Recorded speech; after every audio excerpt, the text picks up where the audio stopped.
Hello, hello, hello, hello, hello. Welcome back.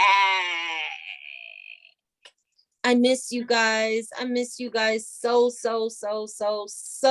much. Welcome back to a brand new episode of the Rocky Road Show.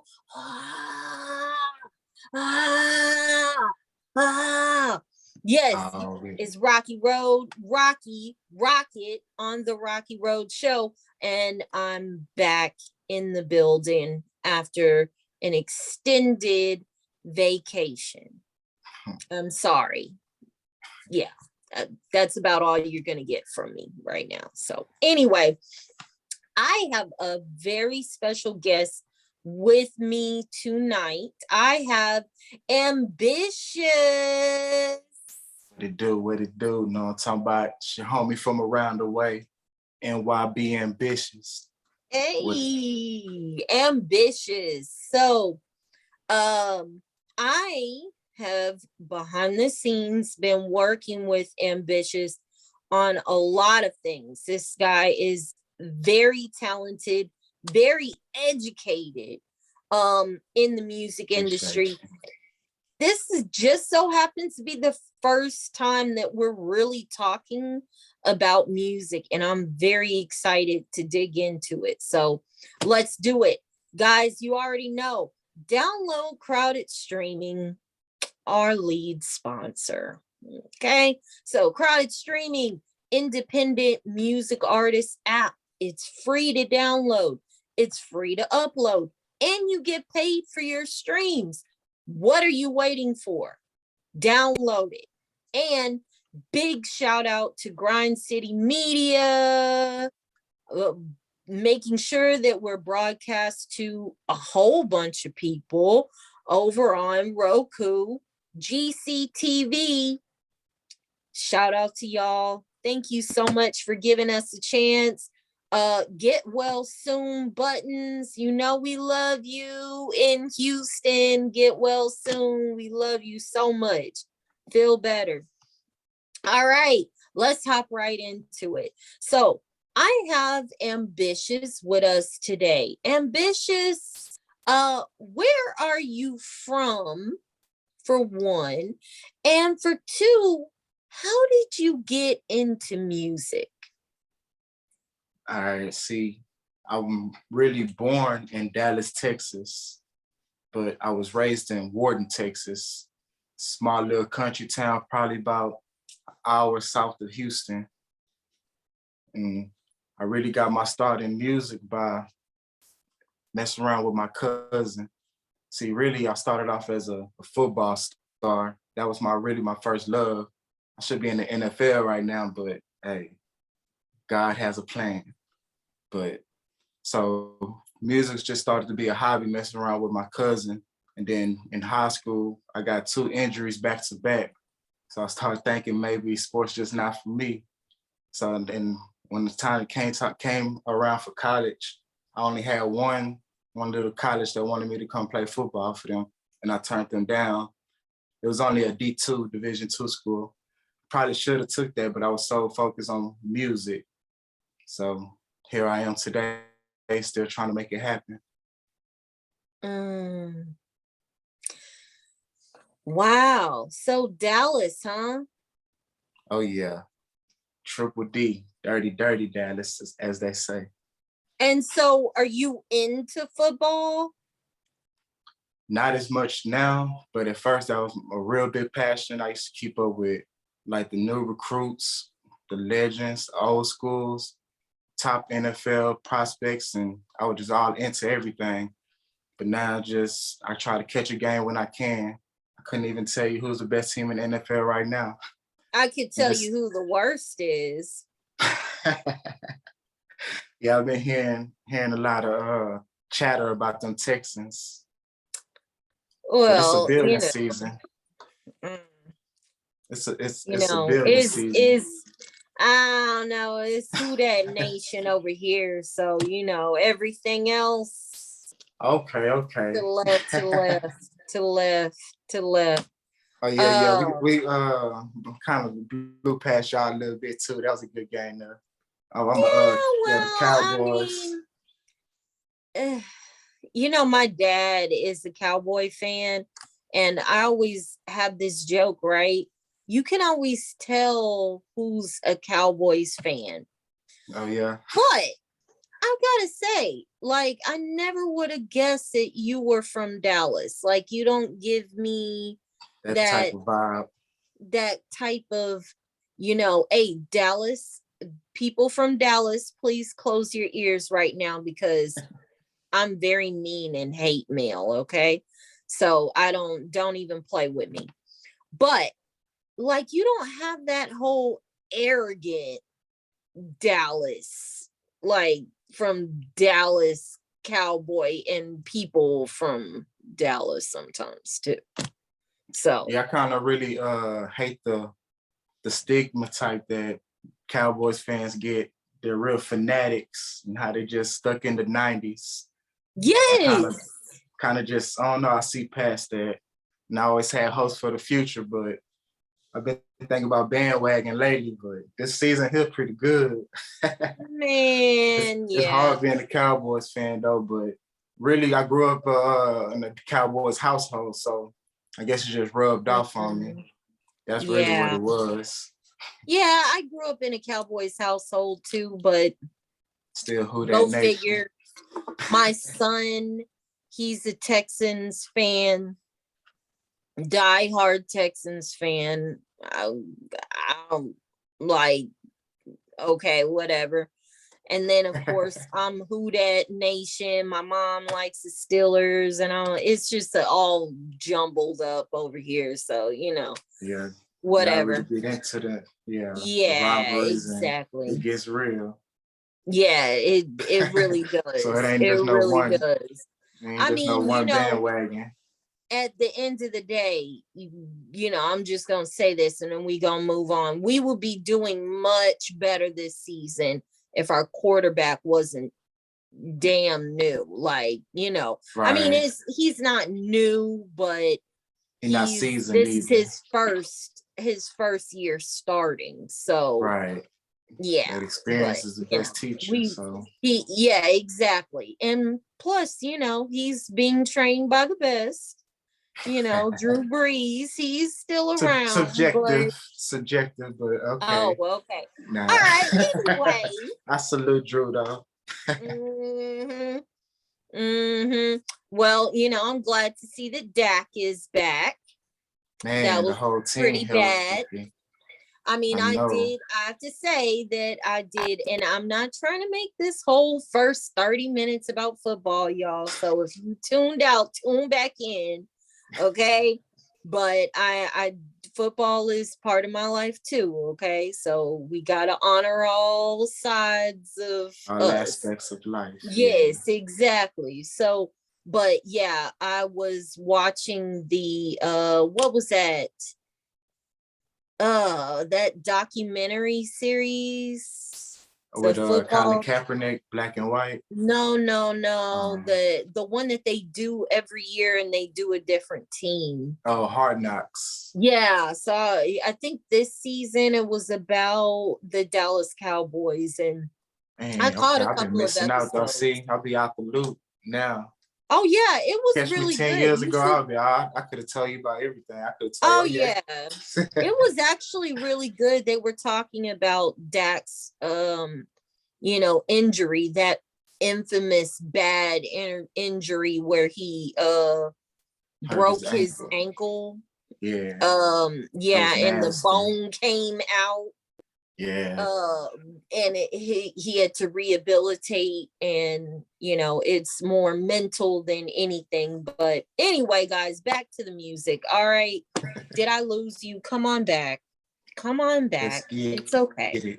It's a safe place. We're not going to talk about how good the Saints are right now. About the Anyway, Cowboys winning the Super Bowl. how old were you? Were you even born back then? I don't think you were born back then, Ambitious. That's very ambitious of you, though. Anyway, so, all right.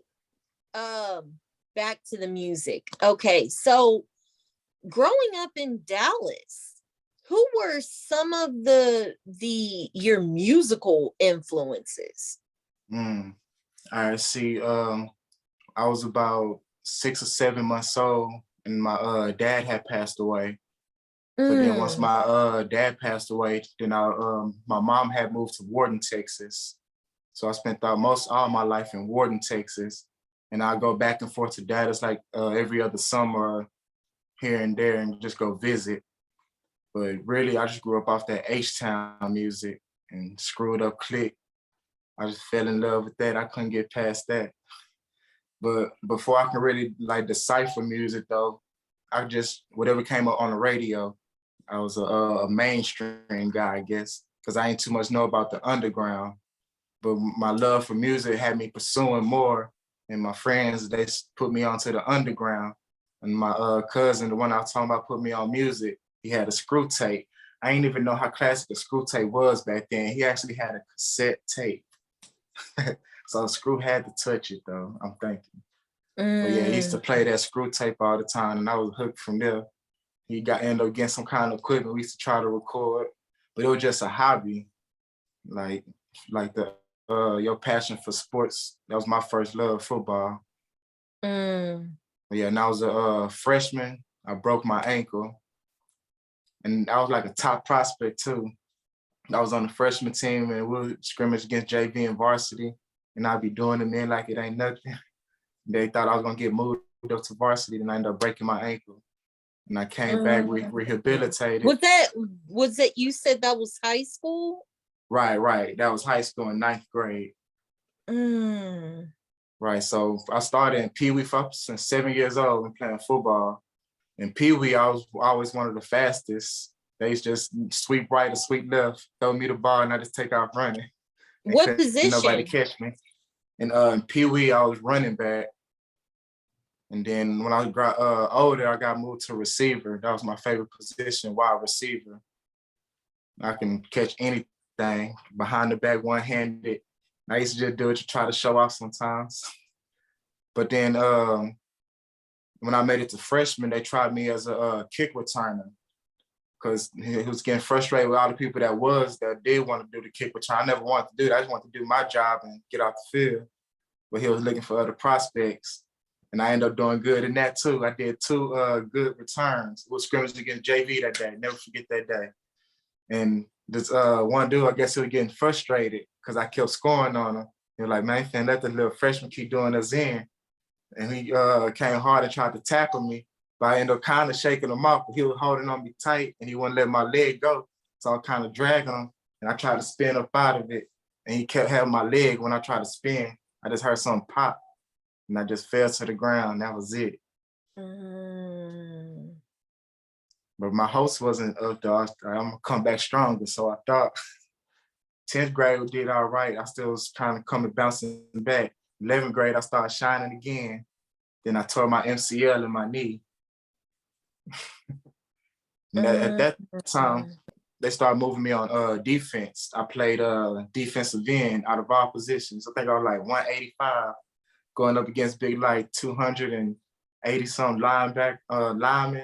And I was on the defensive end, but I was real quick. I always had quickness and speed. But I was what I did.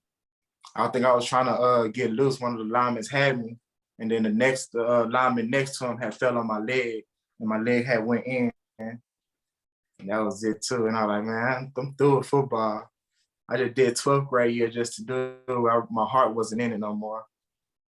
My heart, my Too passion, many times getting hurt. yeah. I was like, yeah, this is not what's up. Mm. I had a lot of support though, because then actually I got MVP too. I'm the MVP of Warden 2009 MVP of football.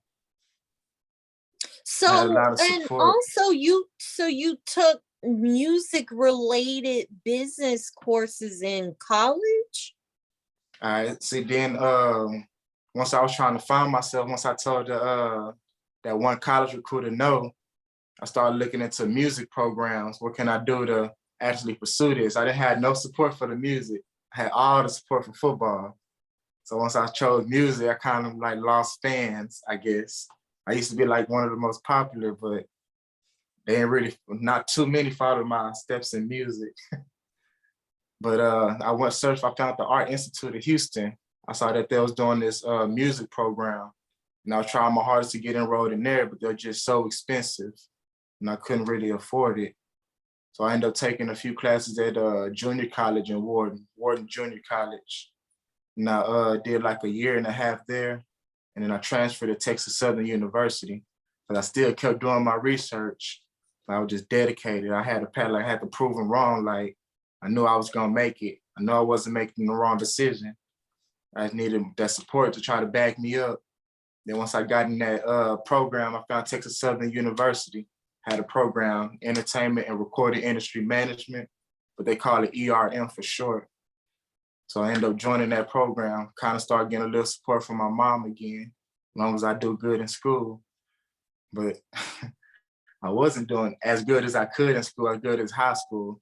All the distractions that come with college, and still plus me just trying to find myself. Yeah. And the country boy coming into the city. That's crazy. I was born in Dallas, but then moving to the country, I ain't have no kind of like street smarts, as they say. I had all the book smarts. I had to gain my street smarts here and there.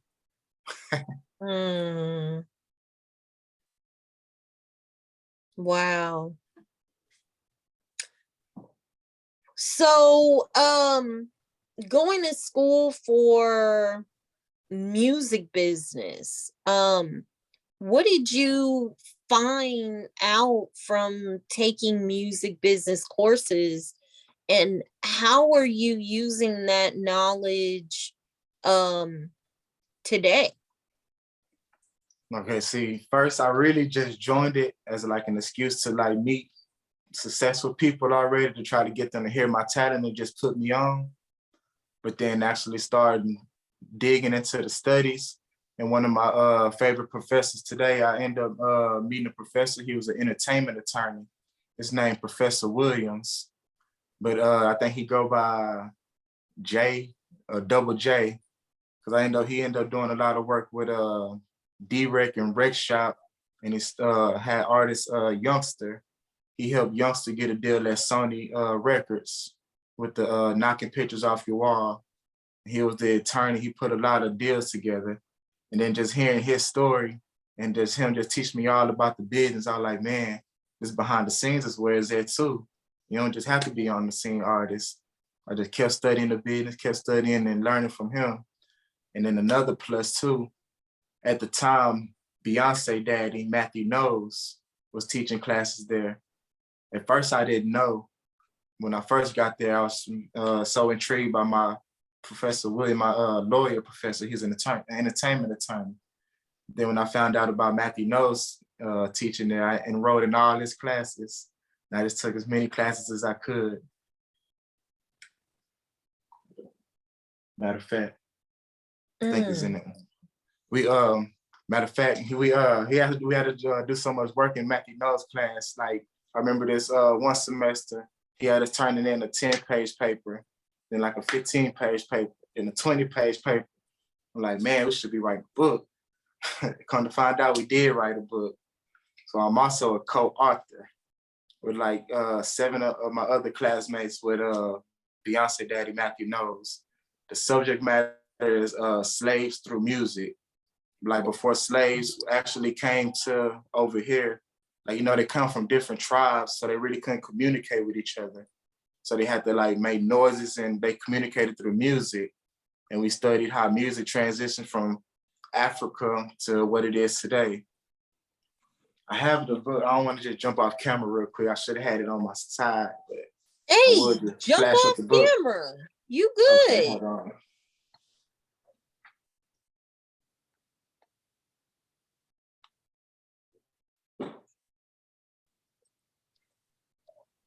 Yeah, here you go. I don't know if y'all can see it good. Emancipation of Slaves through Music. Matthew Knowles. So that's my government name is Bobby Browder.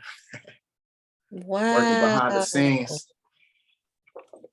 So yeah, So I tell me learned. a little bit about that book.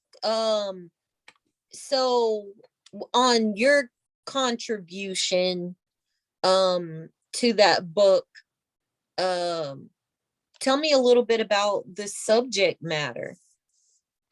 I know, yeah, in my part, I didn't know how they communicated. I thought they just started like the old Negro spirituals.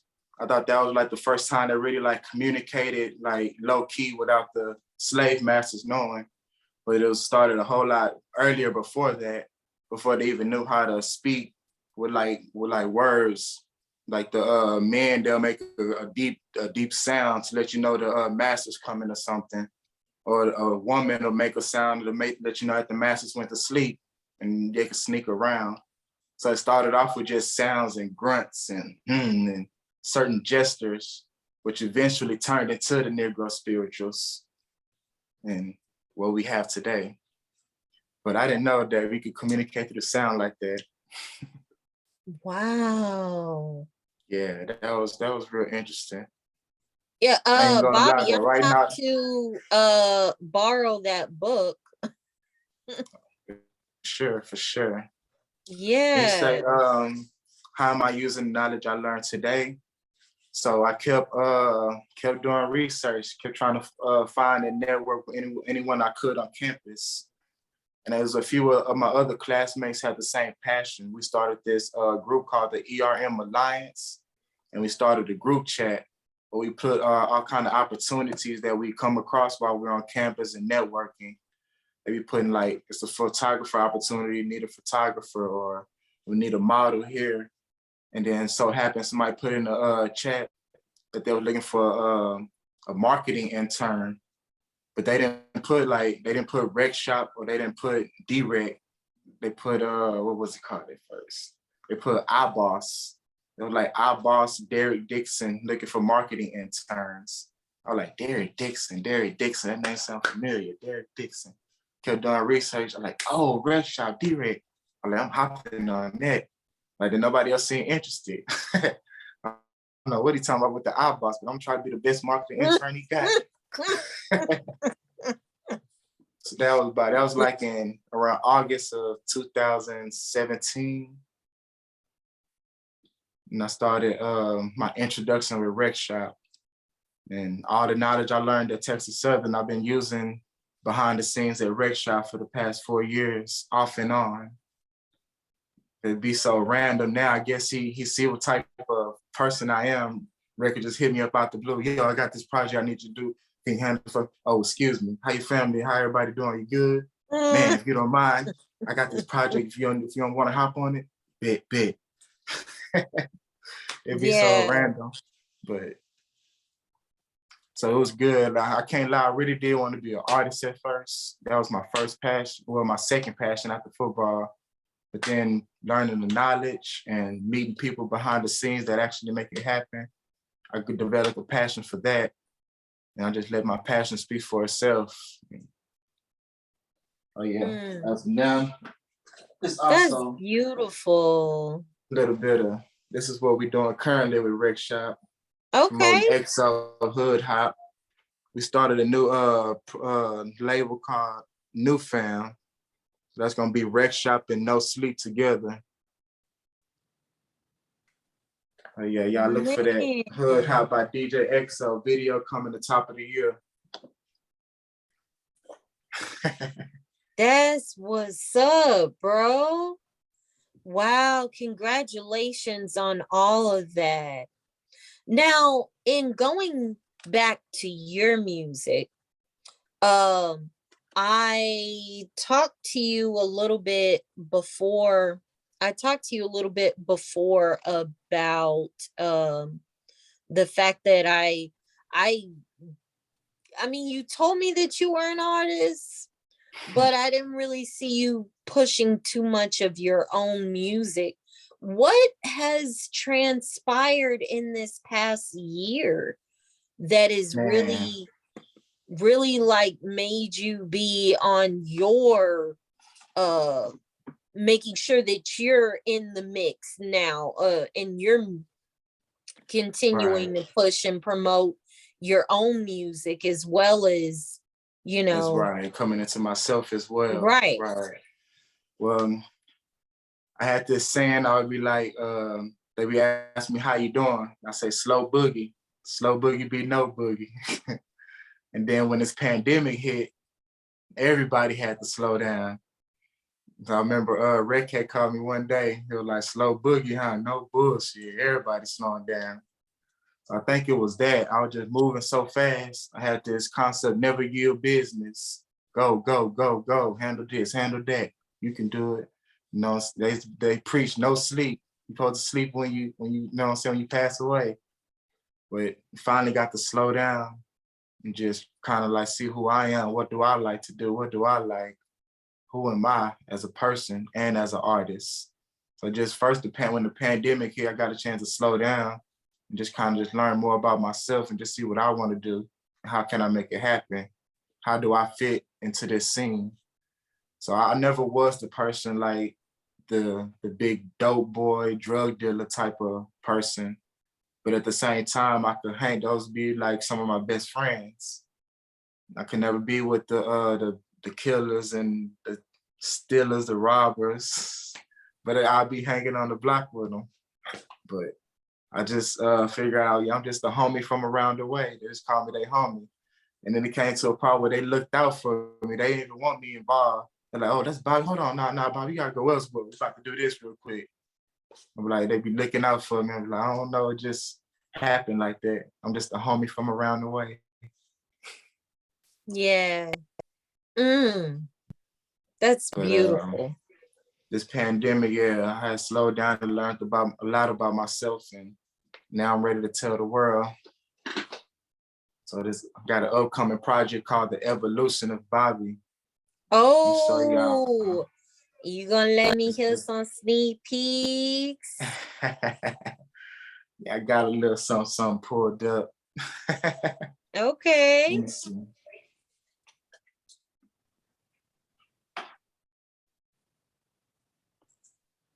Might have to change my speakers though. Hold on.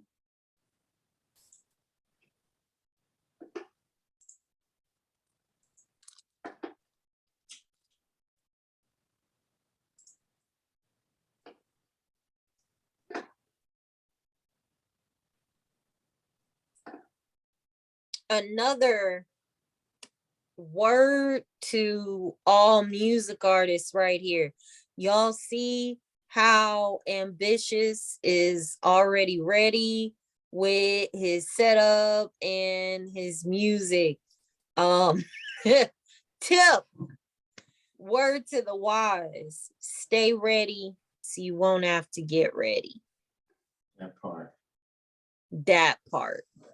That part for sure. That part. Because he didn't know I was gonna ask to hear. Actually, he sent me about maybe three tracks to check out. But as of right now, he's letting me hear something new. So trying to get the audio together. no, all good, bro. I almost had it together.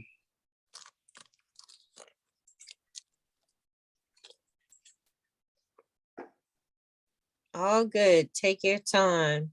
In the meantime, guys, make sure that you are following Crowded Streaming. Now would be a good time for me to remind you that if you are not following Crowded Streaming, then I don't know what you're doing with your life. But it's nothing that I would approve of because I approve of Crowded Streaming. They support independent music artists, and that's very hard to come by in streaming platforms. Also, if you found us through Crowded Streaming's YouTube, if you're watching this on their YouTube page, make sure that you go check out GCTV, Grind City Media Television, on Roku. All you got to do is go to your Roku player, click add channel and type in GCTV, literally pop up with the logo. This show will be airing on that channel on Saturday nights. Saturday nights are actually the H-Town takeover. So, you know, we got H-Town in the building. We got the crowded streaming, the crowded room. We also have the official bricklayers with their mix. But aside from Saturday nights, there are a lot of other shows on Grind City TV that are well worth you adding the channel. Shout out to Buttons. Like I said, and I'm going to continue to say it. All Get right, you can go through better, that again. So you Buttons, say get Grind better City quick. TV. Yeah, GCTV. Okay. I'm gonna check them out myself. GCTV on Roku. On the Roku player. Buttons is the CEO.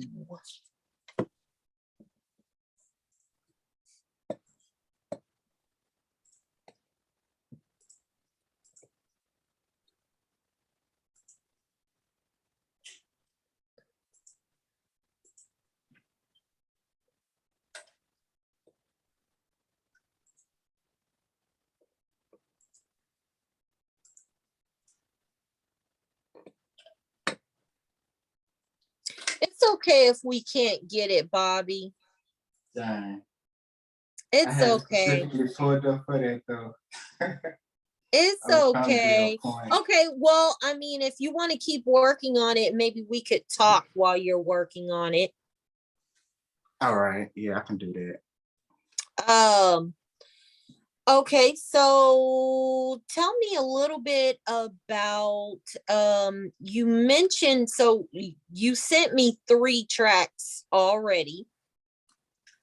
Right. The 3 tracks that you sent me were well, one of them had Cal Wayne in it. Right. So why don't you tell me a little bit about how that came out? All right, so going to Texas Southern, y'all know that's like right across the street from the infamous CUNY Homes. So I was trying to just find my way around here and there, you know what I'm saying? The homies from around the way. I like to do my thug thizzle, put one in the air, 420. Shout out all my smokers out there. Excuse me, I don't know how parental advisory this is. Oh no, you're good. You're good. We thug it over here. Yeah, for sure. Thug life. But it's a store that kind of sits right in the middle of the hood, just networking out there. And running to a lot of people that kept mentioning this name, Cal Wayne. But at the time, he was locked up. And I was just trying to promote myself at the time, like, yeah, I do music too. And they weren't really trying to hear it. I wasn't talking the type of talk they like to hear. I'm more of a positive conscious type of rapper. And I try to promote positivity, as you could say. But I also support the grind and the struggle type music too. But everybody kept preaching Cal Wayne. You need to do a record with Cal Wayne. So just keep networking out there in CUNY Homes. I ended up meeting Cal Wayne big homie. So come around the time Cal Wayne got out, and his big homie actually reached out to Cal Wayne for me and told Cal Wayne that it was a little homie from around the way that do music and wanted to link up. And Cal Wayne, man, he was real. So it was a show, like when he first got out, a real big show. I think it was at Warehouse Live. So he was performing. It was Slim Thug, it was Rizzo, and I believe Propane. That was my first time being backstage amongst some big names out of Houston. I was just like on the wall, just starstruck, just couldn't even believe I was there. But we went from the show, and then later that night we went straight to the studio, and I ended up doing the record with him. And that was like one of the most livest nights ever. Wow. Yeah, just being the homie from around the way. And now when he see me, he salute me and shout me out like he just known me forever. But it's all That's love. dope. That is really dope. So tell me about the evolution of your music, and which we may not hear tonight, but you're still gonna Right, leak I'm gonna get it for it to y'all. me. You're gonna leak it to I me. got y'all. Technical difficulties. That's what I said. yeah. I just got the equipment. I apologize. No, Maybe we can it's edit so that out. good. You know what Look, I'm saying? that I'm gonna learn my way everyone around it. on I this wasn't trying to pay show, for all that studio time. Now I'm just when everyone on this show is going to hear this music eventually, I just get first dibs. That's all, and that's fine. Sure. I'm perfectly fine with that. So tell me about the evolution of your music and where.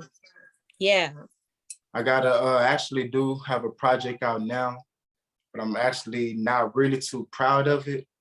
But I always learned that just start from somewhere as long as you start. But I was really trying to rush and hurry and put something together because I've been promoting forever. Yeah, I'm about to do this music. About to put my album out. My album coming soon, coming soon, coming soon. Started from 1 month away, 2 months away, 6 months. Then the year went by, and I'm like, man, I need to put something together.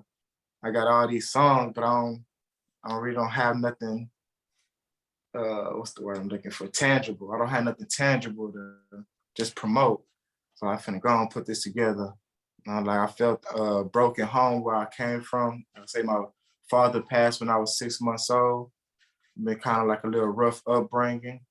So I kind of wanted to highlight the broken home, broken families, but I couldn't really get the story behind it like I wanted to.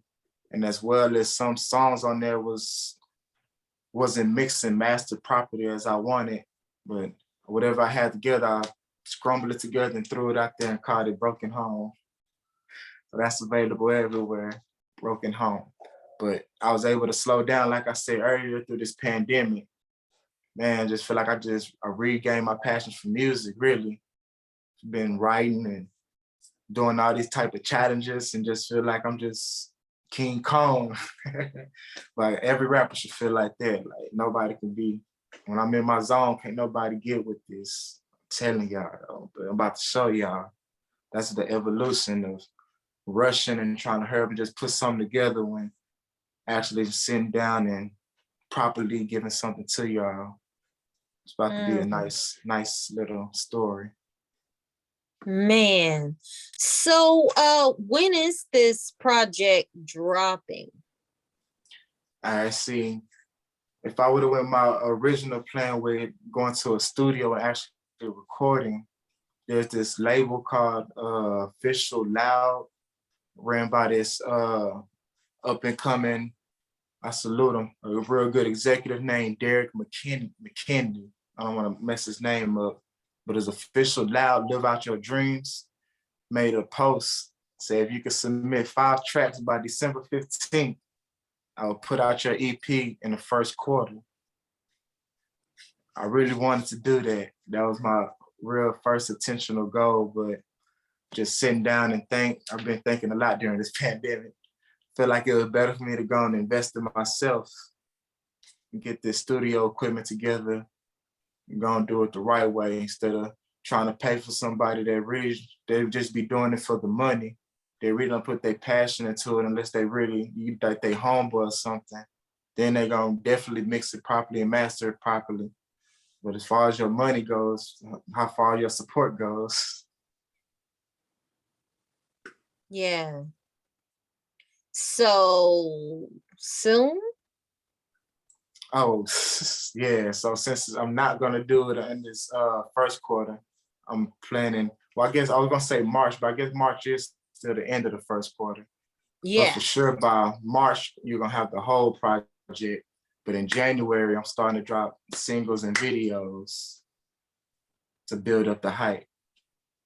So definitely first quarter, Awesome. you're getting a lot of content, and the complete project for sure around March. Well, that's dope as hell. I am very much looking forward to this project. Ambitiouz, how can people follow you, find any music on you, how can they basically connect with you? And also, what kind of fans are you looking for? I like that second question. But shout out to everybody out there tuned in right now. Appreciate y'all tuning in, showing love and support. But what was the first question? Yeah. I know you're ready to get to that second question. So the first question was, how can handles. people find you? All right, and then the second question is, what kind of fans are you looking for? So I was against SoundCloud rappers. I was trying to be an official person, but I'm about to start placing more content on SoundCloud. So first, I want y'all to follow me on SoundCloud, NYB _Ambitiouz. NYB Ambitiouz. NYB Ambitiouz. At NYB Ambitiouz at everything. The type of fans I'm looking for, I'm trying to make y'all think. Some thinkers, some of my thinkers at all my homies from around the way that like to think.